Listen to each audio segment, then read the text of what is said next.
घर में first aid box है क्या? थोड़ा पट्टी बांध देते तो। हाँ हाँ बैठिए, सब मिलेगा, बैठिए। Okay, thank you.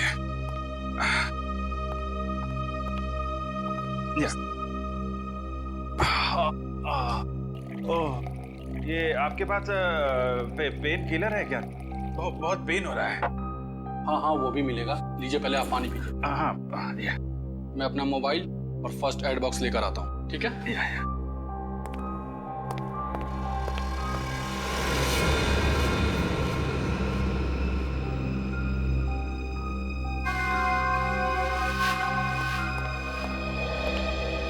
सही टाइम हो गया है।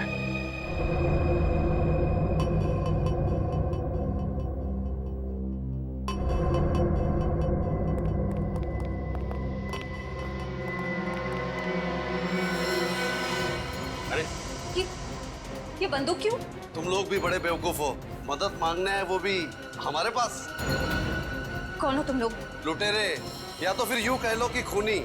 2 खून तो हम कर चुके हैं और अब 2 और करेंगे, वो भी तुम्हारा। नहीं नहीं सर, प्लीज हमें मत मारिए प्लीज। ए चुपचाप गहने निकाल, सारे गहने निकाल। तुम बहुत गलत कर रहे हो। कौन हो तुम लोग? CID। भाग, भाग!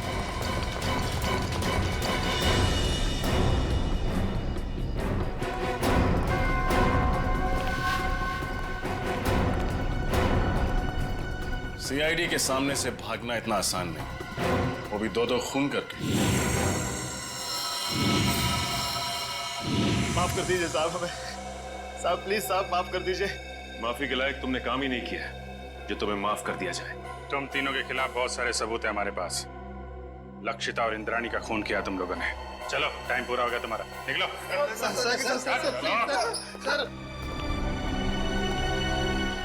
Good job. Thank you sir. चलो। जैसे कि आप देख रहे हैं, हम फिलहाल CID ब्यूरो में हैं, वहाँ से लाइव रिपोर्टिंग कर रहे हैं।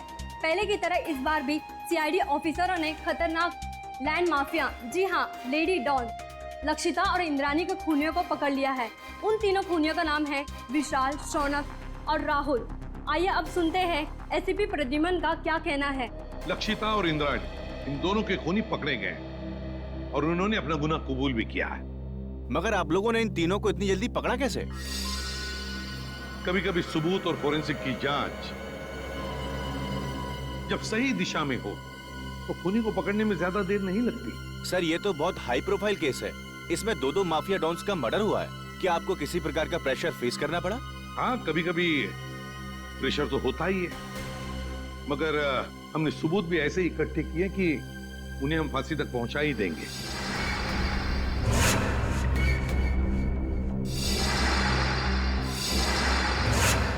और अगले हफ्ते हम अपनी चार्जशीट फाइल करेंगे और उसके बाद ही कोर्ट की कार्रवाई शुरू होगी। ठीक है, थैंक यू वेरी मच। अब जा सकते हैं।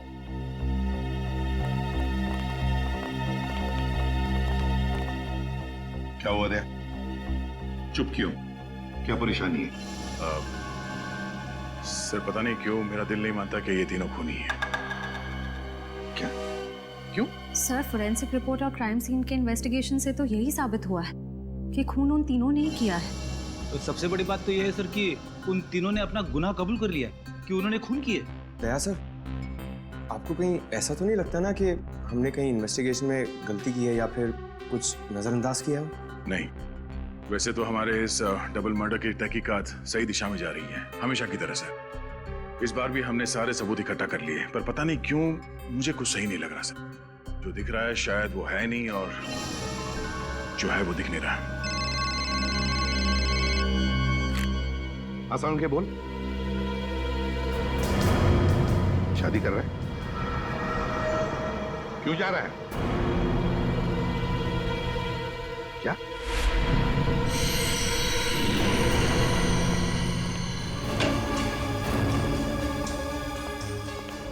वो क्या रहा है? हाँ?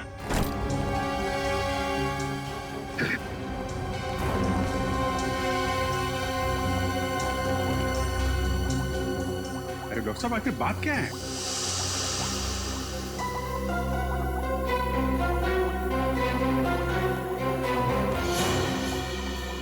सालों के साथ छुट्टी पर जा रहे हैं और वापस कब लौटेंगे कुछ नहीं पता।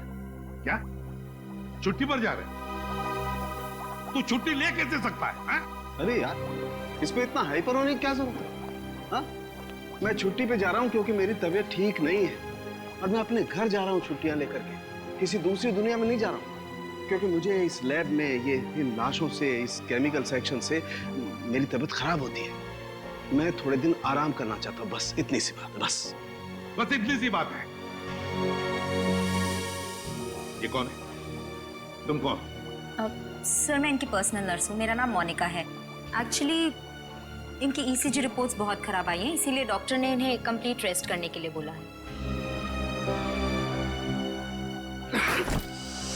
पागल हो गया तू? बता क्यों नहीं पहले तूने? क्या बताता? मुझे अब खुद पता चला है तो मैं तुम्हें पहले क्या बताता? लेकिन सालों के साथ तब तक फॉरेंसिक डिपार्टमेंट की जिम्मेदारी कौन संभालेगा?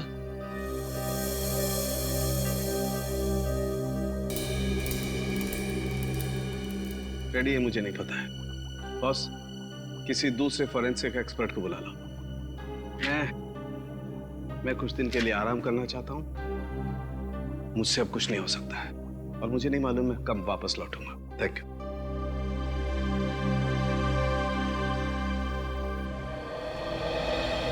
अच्छा हो आप लोग आ गए। बात क्या है तारिका? यहाँ पे क्यों बुलाया तुमने हमें?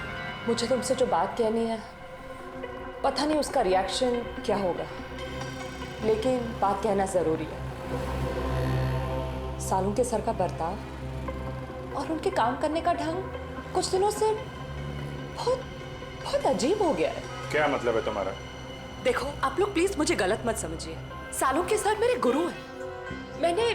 मैंने इतने साल उनके साथ काम किया है और कितना कुछ सीखा है उनके पास से। लेकिन इस केस की फोरेंसिक जांच उन्होंने ठीक से नहीं की। कितनी सारी बातों को उन्होंने अनदेखा किया है। कितनी सारी चीजों का तो अभी तक उन्होंने ढंग से टेस्ट भी नहीं किया। तारिका, तुम समझ रही हो? तुम जो कह रही हो उसका क्या मतलब हो सकता है? तारिका, 16 साल से साउंड के साथ हमारे साथ काम कर रहे हैं। वो सीआईडी को गुमराह क्यों करेंगे? अगर तुम्हारा शक गलत निकला तो? अगर आप लोगों ने मुझे गलत साबित किया तो सबसे ज्यादा खुशी मुझे ही होगी। डॉक्टर, तारिका की बातें अभी भी दिमाग में घूम रही है। आज तक कभी साड़ू के साथ के लिए उसने कुछ नहीं कहा, लेकिन आज ये समझ में नहीं आ रहा है अब हमें क्या करना चाहिए। कभी लगता है कि डॉक्टर सालों के कभी ऐसा कर ही नहीं सकते, कभी लगता है कि मेरा शक सही था। कहीं ना कहीं इस केस में हमसे कुछ गलती हो रही है। ना एक्सपीरियंस आदमी है साड़ू के साहब, लेकिन फिर क्या करें? एसीपी साहब को बोलना है? नहीं अभिजीत, भले एसीपी साहब डॉक्टर सालुंके से झगड़ते हो, पर वो कभी नहीं मानेंगे कि फॉरेंसिक रिपोर्ट डॉक्टर साहब ने ठीक नहीं बनवाई। ये बात तो है।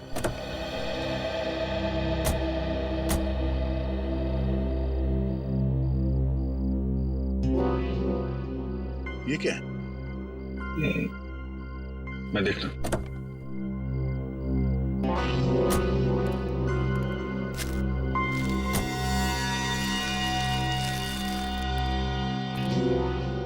चॉकलेट पेपर जैसा लगता है। Chocolate paper? इतने प्यार से फोल्ड करके किसी ने वाइपर पे क्यों रखा?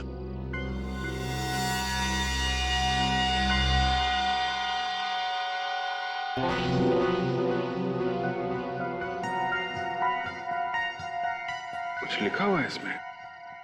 कहीं कोई मैसेज तो नहीं? हो सकता है, पर क्या है पढ़ने में आ नहीं रहा। कर चले देख।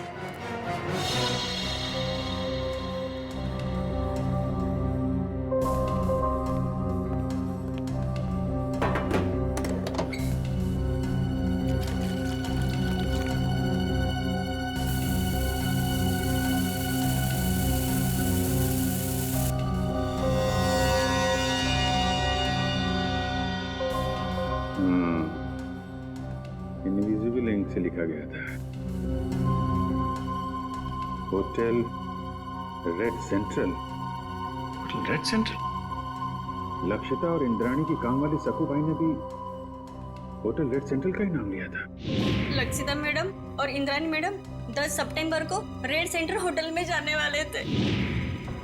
होटल रेड सेंट्रल 111 10/9, 111, 10/9, 10/9 मतलब 10 सितंबर, और 111 इस होटल का रूम नंबर हो सकता है।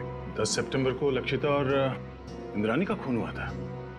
कहीं इस होटल रेड सेंट्रल के कमरा नंबर 111 का इस डबल मर्डर केस से कोई संबंध तो नहीं है? हो सकता है दया, इसका पता लगाना पड़ेगा।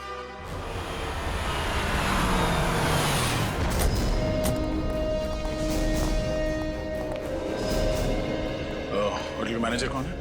सर वो रहे। Yes sir. 10 सितंबर को कमरा नंबर 111 में कौन ठहरा हुआ था? कोई नहीं, वहाँ कोई गेस्ट नहीं रुका। देख, झूठ मत बोल, समझा? सर मैं झूठ नहीं बोल रहा हूँ, वो तो हमारा स्टाफ रूम है। Staff room? जी, वो हमारे असिस्टेंट मैनेजर अंगद को दिया गया है। Angad, assistant manager?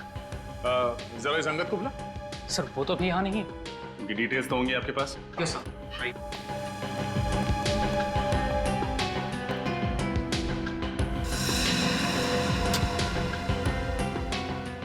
ये अंगद इस वक्त कहाँ होगा, कुछ मालूम है? नहीं सर, अंगद सर अचानक कहीं चले गए हैं। अचानक कहीं चले गए?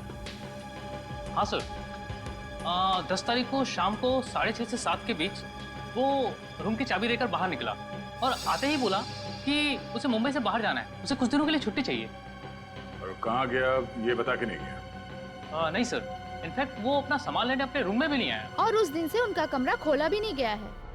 तो आप खोलिए, हमें कमरा नंबर 111 की तलाश लेनी है। पूरी राहुल, विशाल और शौनक, इन तीनों के खिलाफ चार्जशीट फाइल करने से पहले सब कुछ अच्छी तरह से दोबारा चेक करो। फोरेंसिक रिपोर्ट, गवाहों के बयान और फिर उन तीनों की स्टेटमेंट भी, जिसमें उन्होंने कबूल किया कि ये खून उन्होंने किए। हाँ सर, मैंने सारे पेपर्स इकट्ठे कर लिए। देखा सर वो सर दया का फोन आया था, थोड़ा लेट आ रहा है, कह रहा था कुछ जरूरी काम निपटाने उसे। अब इससे एक बात समझ में नहीं आ रही है, आज इतने सालों से हम लोग एक साथ काम कर रहे हैं लेकिन किसी भी इन्वेस्टिगेशन में दो राय नहीं हुए, मगर इसी केस में, पर्टिकुलरली इसी केस में पता नहीं क्यों दया को यकीन क्यों नहीं होता। सर उसे लग रहा है कि तहकीकात में कुछ कमी रह गई है सर। क्यों ऐसे लग रहा है? सब कुछ तो ठीक ठाक है, सब कुछ ठीक ठाक है, समझ में नहीं आ रहा है क्यों? सारे ठोस सबूत है उनके खिलाफ, ठोस सबूत है उनके खिलाफ।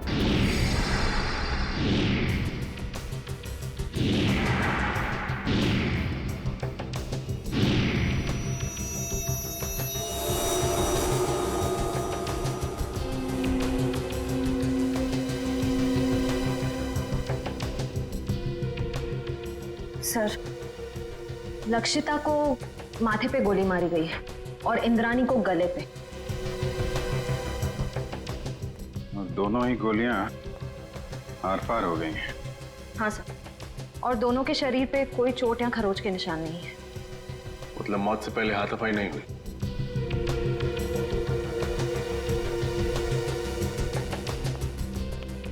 जब इन दोनों की मौत हुई तुम कहाँ थे? साहब आगे नाके पे पान की दुकान है, मैं वही पान खाने गया था साहब। ड्यूटी छोड़कर पान की दुकान के चक्कर लगाते हो? सब मेरी गलती है साहब। मैं जब वापस लौटा तो देखा वो तीनों खूनी भाग रहे थे साहब।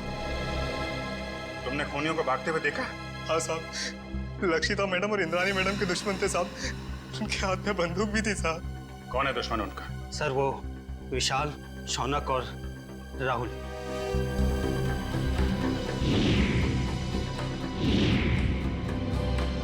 विशाल, शौनक और राहुल, ये तीनों तो वही है ना जिनके घर हथियार लेते तुम्हारी मैडम ने? ठीक कहा सर आपने।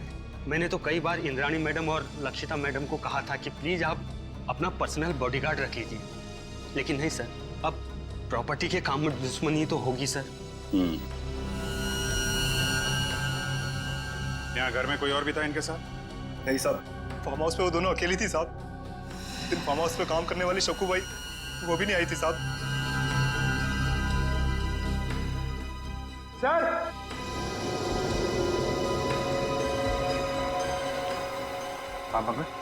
सर ये देखिए, यहाँ पे ये खून है और जूते जैसा कोई निशान बनाया हुआ वहाँ पे। शायद खूनी का। सर ये देखिए, यहाँ पे ये खून है और जूते जैसा कोई निशान बनाया हुआ वहाँ पे। शायद खूनी का हो सकता है, लेकिन फिर खून यहाँ पर कैसे है? हाँ सर, जब खूनी ने लक्षिता और इंद्राणी पे गोली चलाई तो वो लोग सोफे के आसपास बैठे हुए थे, तो खून वहां होना चाहिए था। खून यहाँ पे कैसे आया? ठीक है राहुल, लेकिन ये भी हो सकता है कि उनको गोली मारने के बाद खूनी यहाँ से भाग रहे हों और कोई सीढ़ी पे लड़खड़ा के गिर गया, चोट लग गई और खून निकल आया। सही हो सकता है। पंकज, ये दीवार पे जितने भी बुलेट्स हैं सबको निकालो और फोरेंसिक लैब भेज दो। सर फिर तो बैलिस्टिक रिपोर्ट से पता चल जाएगा कि लक्षिता और इंद्राणी पे यही गोलियां चली थी यानी। करेक्ट। और उंगलियों के निशान और खून की जांच से ये भी पता चल जाएगा कि वो खून विशाल, शौनक और राहुल में से किसका है।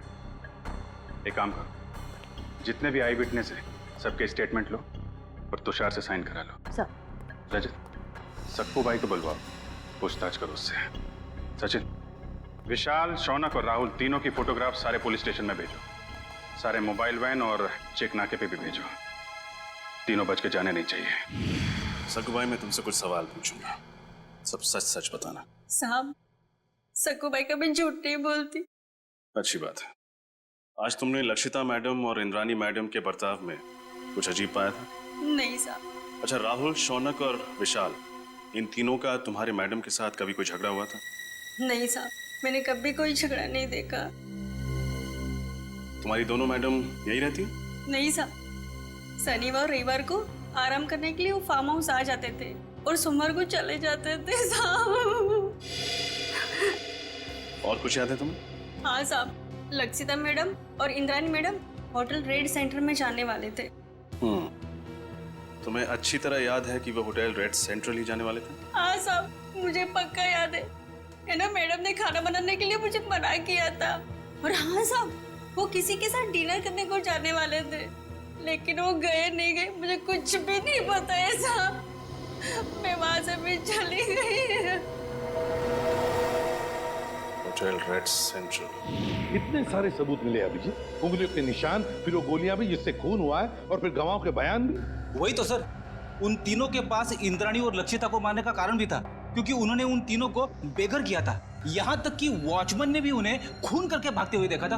और साळुंखे साहब ने भी बताया है, उन्हीं की गोलियों से मौत हुई है लक्षिता और इंद्राणी की। साळुंखे की रिपोर्ट कभी गलत नहीं होती, कभी गलत नहीं होती। लेकिन इस केस की फोरेंसिक जांच उन्होंने ठीक से नहीं की।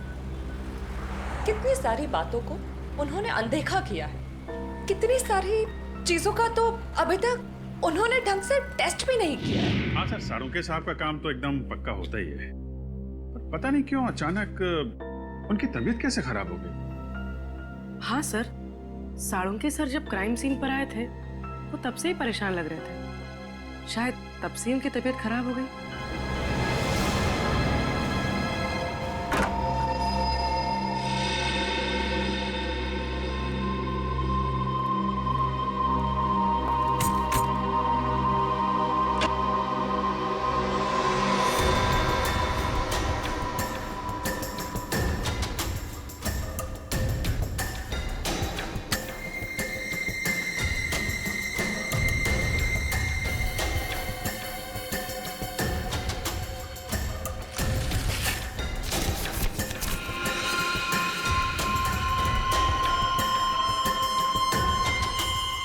ये तो ब्लड सैंपल कलेक्ट करने की बॉटल है।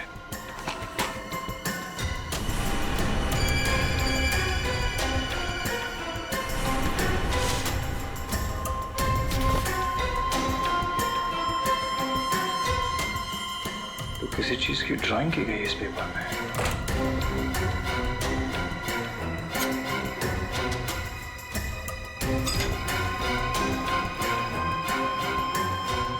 उंगलियों के निशान।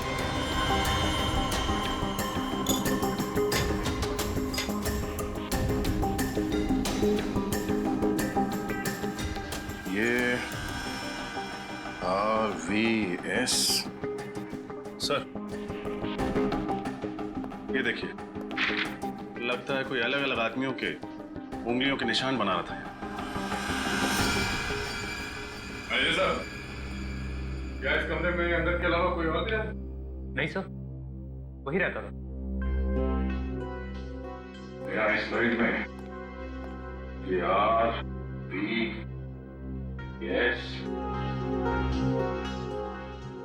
RVS क्या हो सकता है सर? कहीं ये आर से राहुल, एस से शौनक और वी से विशाल तो नहीं?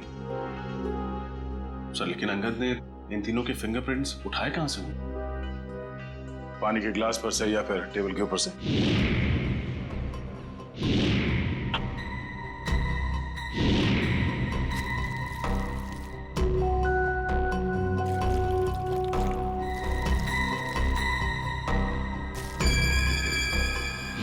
सर ये देखिए सर, इस पेपर पे कुछ ड्राइंग बनाए गए हैं और ये ब्लड सैंपल की बॉटल मिली है सर। तो लगता है इंद्रानी और लक्षिता के मर्डर में इस संगत का हाथ है सर। एक काम करो, ये सारे सबूत और ये ब्लड स्लाइड्स इसे डॉक्टर तारिका के पास भेज दो। हमें इस अंगद को जल्द से जल्द ढूंढना होगा। बहुत बड़ा हाथ है उसका इस केस में।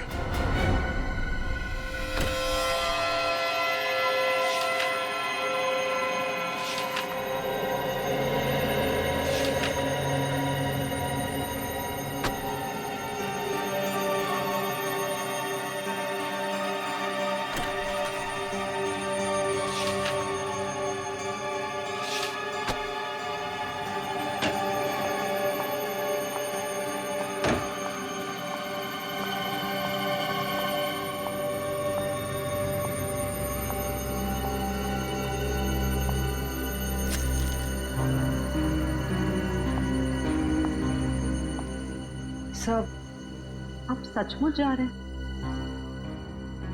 हाँ तारिका,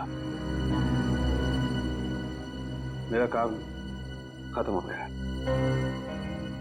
और अब ये forensic lab, chemical section, evidence room, इन सब की चाबी तुम संभालो। मैंने अपनी जरूरत के कुछ कागजात अपने साथ ले लिए। लेकिन सर आप ये पेपर्स और फाइल्स क्यों लेकर जा रहे हैं? आपकी तबीयत खराब है इसलिए आपने छुट्टी लिया ना, आराम करने के लिए? या फिर घर पे भी काम करने का इरादा है? नहीं नहीं, ऐसी बात नहीं तारिका। देखो, यहाँ का काम तो तुम संभाल लोगी, लेकिन भाई अगर कभी मुझे लैब की याद आई तो इन फाइल्स को देख करके अपना मन बहला लूंगा। सर आप ऐसे क्यों बात कर रहे हैं?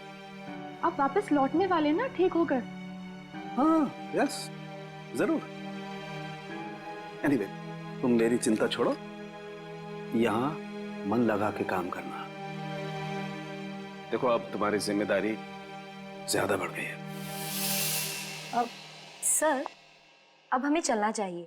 आपके खाने का भी वक्त हो रहा है और फिर आपको दवाई भी तो देनी है ना।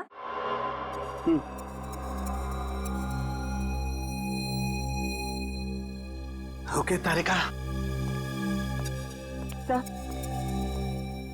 सर अपना ख्याल रखिएगा और जल्दी से ठीक होकर वापस आइए। And you take care of yourself. चलिए।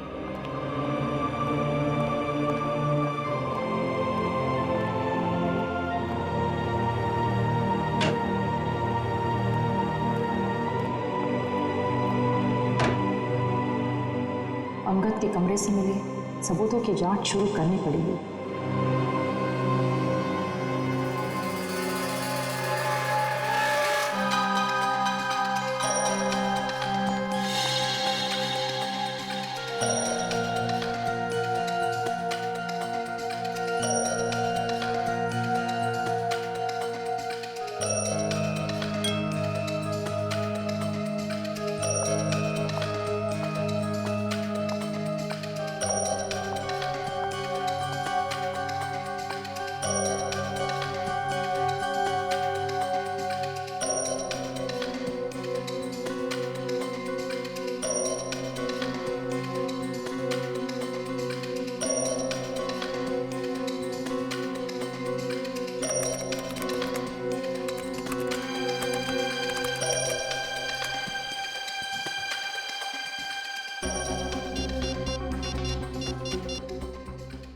हेलो, डीएनए लैब जी, मुझे डीएनए की जांच करवानी है। हाँ, स्लाइड और रेफरेंस फाइल दोनों भी रेडी है।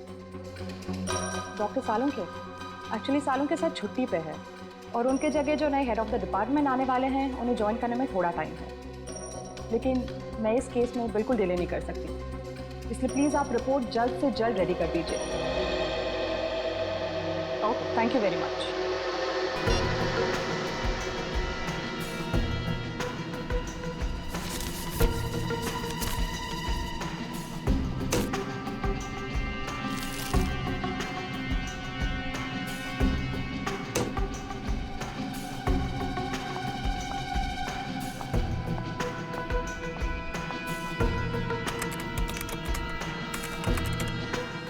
गॉड, ये कैसे हो सकता है?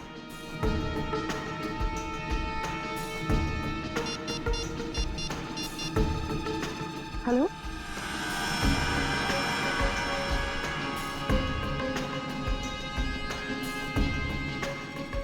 क्या आपको पूरा यकीन है कि वो खून उन्हीं का है? न जाने डॉक्टर तारिका को आप क्या पता चला है। जब उनका फोन आया था तो काफी परेशान लग रही थी। कोई तो बड़ी बात होगी अभिजीत। मुझे लगता है लक्षिता और इंद्राणी के मर्डर केस को रीओपन करना चाहिए और नए सिरे से तहकीकात करनी चाहिए।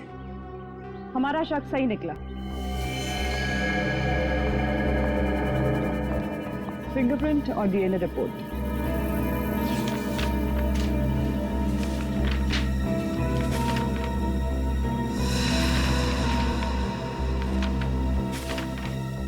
ये क्या? अंगद के कमरे से जो खून, बाल और फिंगरप्रिंट्स मिले थे वो शौनक, विशाल और राहुल से मैच हो गए। कमाल है। शौनक, विशाल और राहुल के खून और फिंगरप्रिंट्स हमें क्राइम सीन पे भी मिले थे। लक्षिता के पनवेल वाले फार्म हाउस पे, जहां पे उनकी लाशें मिली थी हमें। यही बात तो मेरी भी समझ में नहीं आ रही। अगर विशाल, शौनक और राहुल ने उन दोनों औरतों को उनके पनवेल वाले फार्म हाउस में मारा है, तो फिर उनके बाल, खून और फिंगरप्रिंट्स होटल रेड सेंट्रल के किसी स्टाफ रूम में कैसे आ गए? सर, राहुल, विशाल और मैं, हम तीनों हमारे गैर कानूनी सौदे के लिए होटल रेड सेंट्रल जाया करते थे। लेकिन सर, मैं कसम खा के कहता हूँ कि हम तीनों अंगद से कभी नहीं मिले। सर, मुझे तो ये भी नहीं पता कि मेरे उंगलियों के निशान अंगद के कमरे में आए कैसे। अंगद को पहले कभी मिले नहीं थे। रेडी, अंगद का फोटो दिखाओ। अब फोटो को देखकर बताओ, क्या तुमने इस आदमी को पहले कभी देखा है? जानते हो इसे? ये अंगद है, असिस्टेंट मैनेजर था रेड सेंट्रल होटल का। नहीं सर, हो सकता है कि आते जाते देख लिया हो, लेकिन सर मेरी इससे कभी कोई बातचीत नहीं हुई सर। हो सकता है तुम्हारे साथी विशाल और राहुल अंगद को जानते हो? नहीं सर, मैं दावे के साथ कह सकता हूँ कि राहुल और विशाल भी अंगद के लिए अजनबी है। शौनक, इस छोटी सी बोतल में हमें तुम्हारा खून मिला था। मेरा खून? हाँ, ये भी अंगद के होटल के कमरे से मिला था हमें। तुम्हारा ये खून वहां अंगद के कमरे में कैसे आया? मुझे नहीं पता सर। क्या पिछले 8-10 दिन में तुम्हें कोई चोट लगी थी जिसके कारण बहुत ज्यादा खून बहा? नहीं सर, ऐसा तो कुछ भी नहीं हुआ। तो फिर तुम्हारा एक खून इस बोतल में कैसे आया है? सर, कुछ दिन पहले मुझे एक एलर्जी अटैक आया था। उसका ब्लड टेस्ट कराने के लिए मैं हॉस्पिटल गया था। तो हो सकता है कि... कौन सा hospital? Sir, paradise health care hospital. Paradise health care hospital? हाँ हाँ सर। उस पैथोलॉजिस्ट का नाम पता है तुम्हें, जिसने तुम्हारा खून लिया था? सर, नाम तो नहीं पता, लेकिन सर वो दिखने में थोड़ी सी सावली थी, बाल उसके घुंघराले थे। सर, वो हॉस्पिटल की जूनियर पैथोलॉजिस्ट थी सर।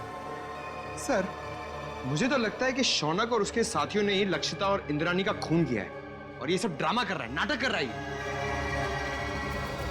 इसे ले जाओ, जाओ। चलो सर, जब से ये केस रीओपन हुआ है तब से और उलझता जा रहा है।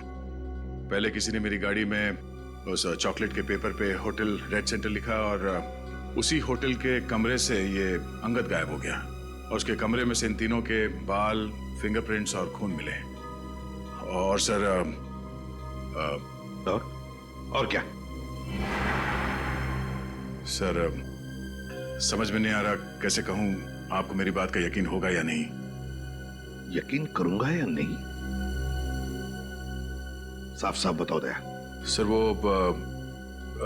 डॉक्टर तारिका को डॉक्टर सालों के बर्ताव पे कुछ परेशानी है सर। उसे लगता है कि पोस्टमार्टम और फॉरेंसिक जांच के दौरान वो कुछ परेशान से थे और उन्होंने ये सारे टेस्ट जल्दबाजी में किए थे। तुम साळुंखे पर शक कर रहे हो दया? सर, कुछ बात तो जरूर है। साफ साफ बताओ दया, बताओ बात क्या है। सर मुझे लगता है कि सेहत का तो सिर्फ बहाना है। क्या मतलब? सर मतलब डॉक्टर सालुंके का लैब में ना आने की असली वजह कहीं ये लक्षिता और इंद्राणी के डबल मर्डर केस तो नहीं है? अगर ये बात है दया, तो सालुंखे से मिलना पड़ेगा।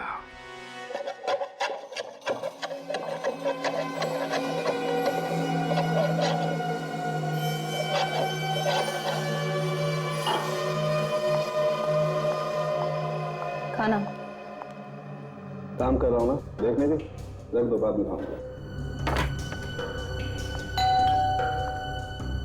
आप रुकिए, मैं देखती हूँ।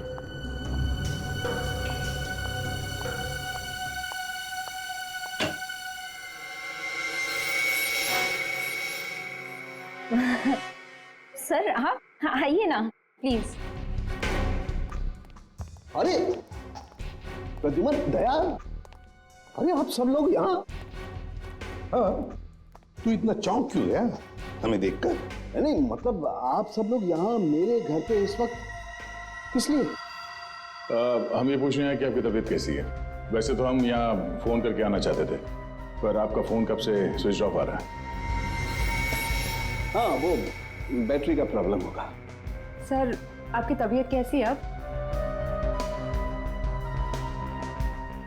मेरी तबीयत के बारे में छोड़ो, आप लोग ये बताओ कि आप लोग यहाँ पर किस लिए आए? क्यों, बस कुछ प्रॉब्लम हुई है? आसाम की प्रॉब्लम तो हुई है। हमारी इन्वेस्टिगेशन और तुम्हारे फोरेंसिक रिपोर्ट में कुछ गलती है। हाँ, गलती?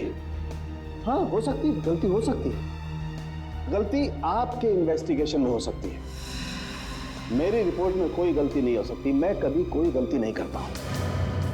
कहीं आप मेरी 16 साल की काबिलियत पर शक तो नहीं कर रहे? सर प्लीज आप नाराज मत होइए, हमें बस लगा कि आपकी तबीयत खराब थी तो शायद गलती से आपसे कुछ चीजें नजरअंदाज हो गई हो, गलती से। डॉक्टर साहब, हम ये नहीं कह रहे कि आपने जानबूझ के कोई गलती की है। हमें बस इस बात की फिक्र है कि किसी बेगुनाह को सजा ना हो जाए। बेगुनाह को सजा नहीं होनी चाहिए। बेवकूफ नजर आता हूं मैं? मेरी शक्ल पर लिखा है कि मैं बेवकूफ हूं? क्या मतलब क्या आपका? 16 साल के बाद आप लोग मेरी काबिलियत पर, मेरी ईमानदारी पर शक कर रहे हैं। 16 साल मैंने ईमानदारी से काम किया और अब आप लोग घुमा घुमा करके ये कहना चाहते हैं कि सालुखे बेवकूफ है। इतना गुस्सा क्यों हो रहा है? हा? मैं गुस्सा इसलिए हो रहा हूं बॉस, तुम ये कहना चाहते हो कि 16 साल के बाद सालुखे बेईमान है, उसने गलती की है, वो नाकाबिल है। ओके, अगर ऐसा है तो आप इंद्राणी और लक्षिता का पोस्टमार्टम दोबारा करवा लीजिए। That's it, बस। अरे सर, डॉक्टर साहब बात तो सुनिए। ये सालुंके साहब को हो क्या गया? उन्होंने एक बार भी नहीं पूछा कि हमें उनकी रिपोर्ट में कौन सी गलत बात लगती है। वही तो एक बार भी सालुंखे ने नहीं पूछा कि रिपोर्ट में गलती क्या है।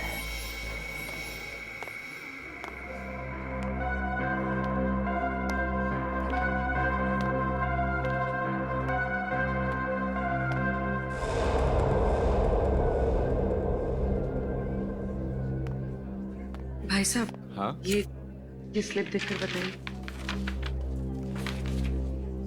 हाँ, आप इस डोर से अंदर चले जाइए।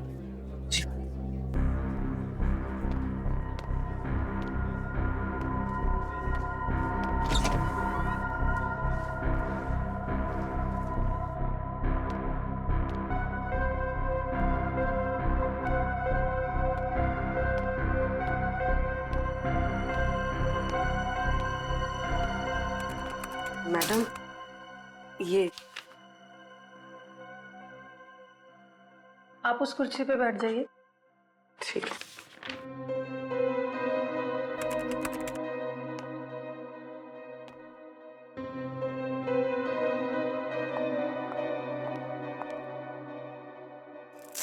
अपना हाथ दीजिए।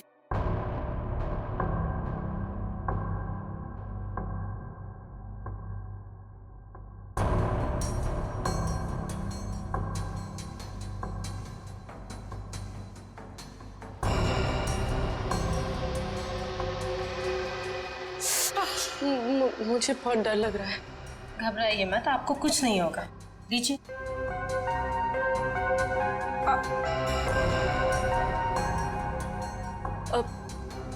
मेरा एक दोस्त है, मुझे उसकी ब्लड रिपोर्ट पिकअप करनी है, तो मुझे उसकी रिपोर्ट मिलेगी?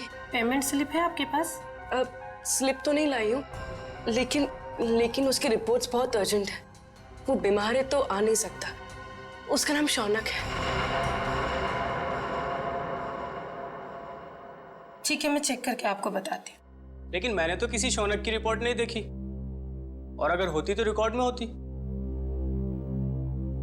आप यहीं पे रुकिए, मैं देख के बताती हूँ।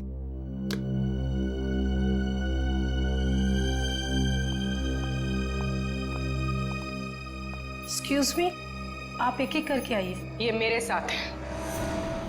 आपके साथ है तो आप इन्हें कहिए कि बाहर इंतजार करें। सीआईडी किसी का इंतजार नहीं करती। सीआईडी? शौनक की रिपोर्ट कहाँ है? जल्दी बताओ। मुझे नहीं पता, मैं सच कह रही हूँ, मुझे कुछ भी नहीं पता। क्या किया तुमने शौनक के ब्लड सैंपल के साथ? मैं सच कह रही हूँ, मुझे कुछ नहीं पता इस बारे में। कुछ नहीं पता? कुछ नहीं पता? हाँ? मुझे कुछ नहीं पता सर, मुझे कुछ नहीं पता। मैं सच कह रही हूँ, मुझे कुछ नहीं पता। हमें पता है। ये रहा वो ब्लड सैंपल। जब तुमने शौनक का ब्लड टेस्ट किया ही नहीं, तो उसकी रिपोर्ट कहां से बनती? अब बताओ, किसके कहने पे किया है तुमने ये सब? नाम बताओगी या एक और थप्पड़ खाना है? नहीं, अंगद नाम है उसका। अंगद? हाँ, वो मेरे कॉलेज का फ्रेंड है। उसी ने मुझे ये सब करने के लिए कहा था। ये अंगद है कहाँ? मुझे कुछ नहीं पता, मैं सच कह रही हूँ, मुझे कुछ नहीं पता। अंगद ने तुम्हें बताया था कि उसे शौनक का खून किस लिए चाहिए? नहीं, लेकिन मैंने उसे फोन पे बात करते हुए सुना था। वो किसी से कह रहा था कि गाड़ी मोड़ वाली बेकरी के पास ले आओ। मैंने दोस्त समझ के उसका काम कर दिया और बिल्कुल भी सीरियसली नहीं लिया। बाद में मुझे भी शक हुआ कि वो इस खून का कुछ गलत इस्तेमाल करने वाला है। मैं सच कह रही हूँ। अंगद ने शौनक के खून का इस्तेमाल तो किया, लेकिन क्यों?